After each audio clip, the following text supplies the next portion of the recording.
Aku share screen dulu ya.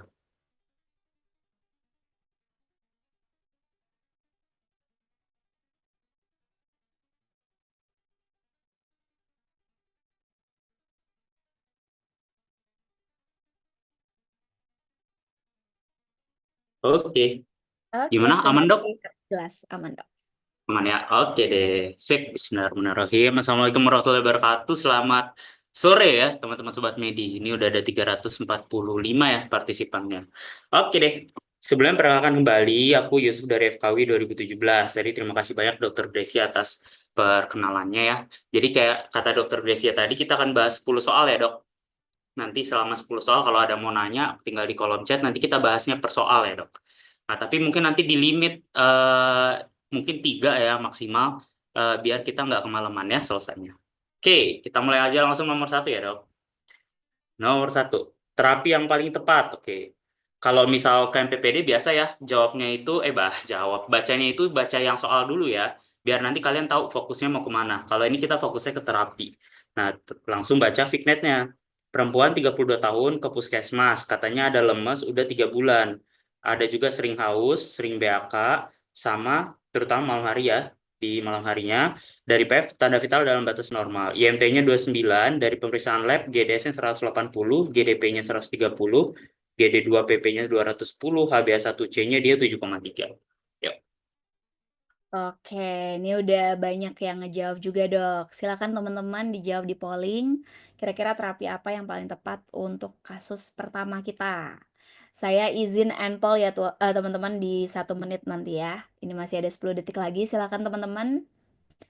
3, 2, 1. Oke, saya izin endpoll. Oke, ini yang C ya dok ya 52%, kemudian 28% yang A sulfonylurea. Silakan dok Yusuf. Oke, masih nyebar nih ya dok. Belum kacang goreng ya. Oke, Iya, iya. mayoritas yang C ya. Ini diagnosisnya apa? Oke, silakan teman-teman dijawab di kolom chat kira-kira diagnosisnya apa? DM. Oke, DM tipe 2. DM tipe 2 ya kemungkinan karena dia udah dewasa. Nah, kalau DM tipe 2 kan gulanya banyak ya. Gulanya banyak sehingga nanti dia itu darahnya kental. Karena darahnya kental, dia jadinya aus. Makanya dia aus, banyak minum, jadi banyak pipis juga. Terus biasanya orangnya berat badannya agak gede ya. Nah, kalau ini IMT-nya 29,2 masuknya apa? Overweight, obes tipe 1, apa obes tipe 2?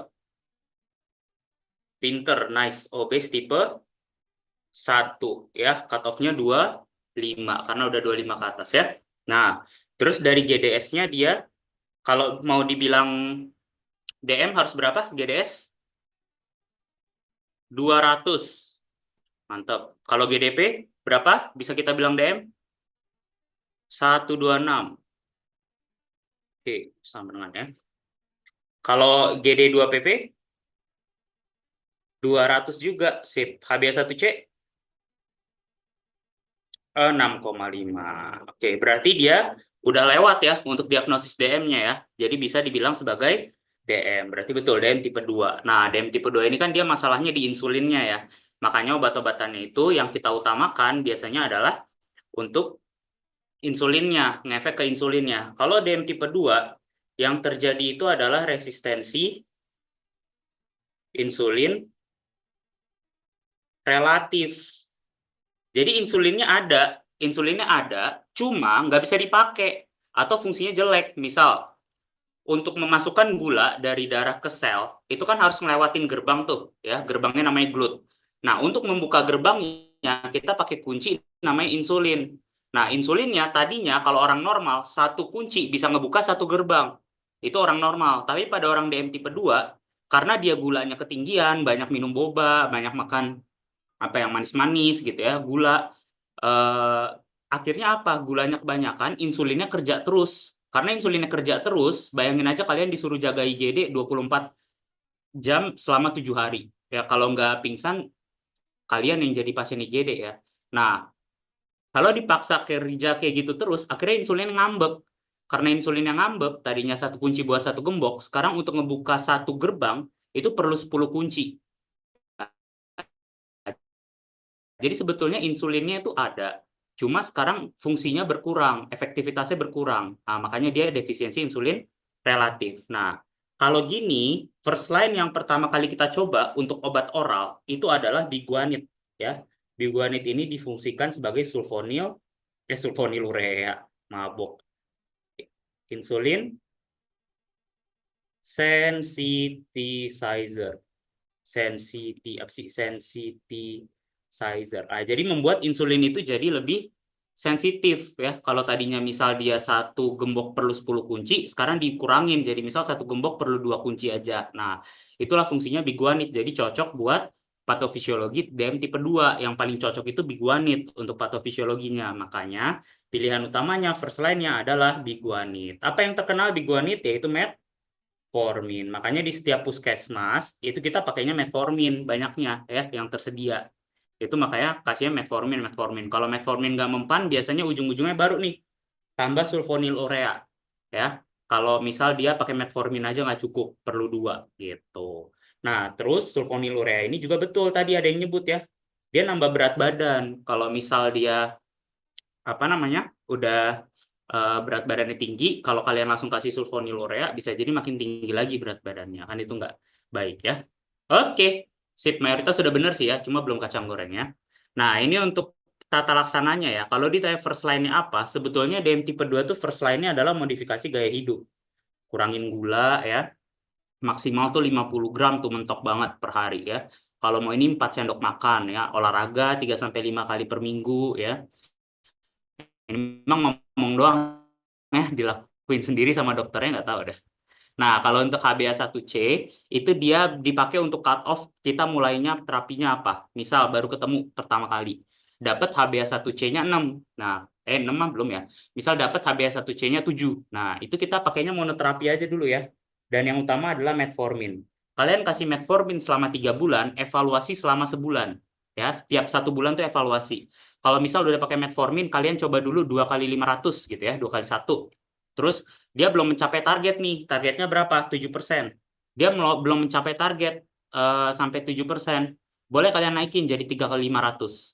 Kalau udah selama 3 bulan, dia targetnya belum tercapai pakai satu obat, kalian tambah lagi satu obat. Ya, misal metformin tambah sulfonilurea gitu ya, tambah glimepirid atau glibenclamid gitu. Nah, itu boleh. Kalau udah kalian kasih 2 obat, nanti evaluasi lagi. Kalau 3 bulan masih nggak mencapai, kalian sekarang pakai 3 obat, tambahin lagi. Kalau udah pakai 3 obat, terus nggak tercapai juga dalam 3 bulan, berarti mau nggak mau kalian harus tambahin insulin ya. Jadi ya dia memang harus pakai insulin. Kalau udah insulin, settingannya puskesmas ya kita nggak bisa ya. Harusnya dia di rumah sakit kalau insulin adanya. Nah, tapi kalau dia starting point-nya HbA1c-nya di atas 7,5, kalian langsung mulai 2 obat ya. Kalau mulai dia starting point-nya lebih dari 9% HbA1c-nya, kalian ada 2 pilihan. Lihat, ada gejala klinisnya nggak yang 4P, polidipsi, poliuri, polifagi, sama penurunan berat badan. Kalau ada, kalian langsung main insulin, biar turunnya cepat. Tapi kalau nggak ada gejala klinisnya, mau coba 2 obat atau 3 obat dulu, itu boleh. Ya, tapi kalau ada gejala klinis dan lebih dari 9, mau nggak mau langsung insulin ya. Kenapa? Karena ternyata ada penelitiannya ya. Jadi kalau orang yang gula semakin cepat dituruninnya ke angka normal, itu risiko organ damage jangka panjangnya lebih sedikit, lebih rendah. Makanya gara-gara penelitian itu sekarang kita prinsipnya tata laksana DM adalah cepet-cepet turunin gitu. Tapi jangan terlalu ekstrim, takutnya nanti malah hipoglikemia gitu ya. Nah, ini untuk obat-obatannya ya. Kalau untuk obat-obatannya biasanya sih aku lebih suka bikin catatan ini ya sendiri ya. Nih. Jadi ini obat DM ya, in a nutshell. Dia ada 5 yang secara garis umum ya. Ada sensitisasi insulin atau insulin sensitizer ya. Terus ada lagi dia sekretagog insulin. Ada lagi dia alfa glukosidase inhibitor. Ada lagi dia SGLT 2 inhibitor. Ada lagi dia incretin ya. Nah, ini kalau kalian udah bisa tahu ini obatnya apa aja, biasanya sih aman ya untuk apa namanya? Obat-obatan DM ya. Nah, kita mulai dari yang sensitisasi insulin dulu ya. Yaitu ada biguanide sama bilunid tadi, TZD ya. Kalau biguanide itu apa tadi? Metformin. Nah, metformin ini biasanya yang dibahas itu satu efek sampingnya. Efek sampingnya apa? Bikin defisiensi vitamin B12. Vitamin B12 yang kurang itu bisa menyebabkan gastroparesis lama-kelamaan ya. Akhirnya apa? Muncul GI problem nanti. Makanya kalau kalian paham sebetulnya ya, kalau kalian ngasih metformin, itu wajib kasih yang namanya vitamin B12. Biasanya apa ya? Mecobalamin ya, B12. Nah, itu buat apa? Buat nge-counter efek samping ini ya. Sama kayak kalau kalian ngasih isoniazid, kalian kasih vitamin B6 juga.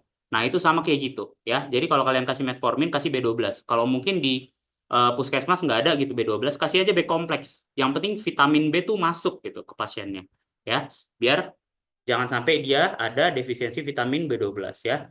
Kalau untuk kontraindikasinya dia kena AKI atau CKD ya. Nah, ini biasanya metformin yang ditanyain ginian ya. Kalau TZD itu dia bio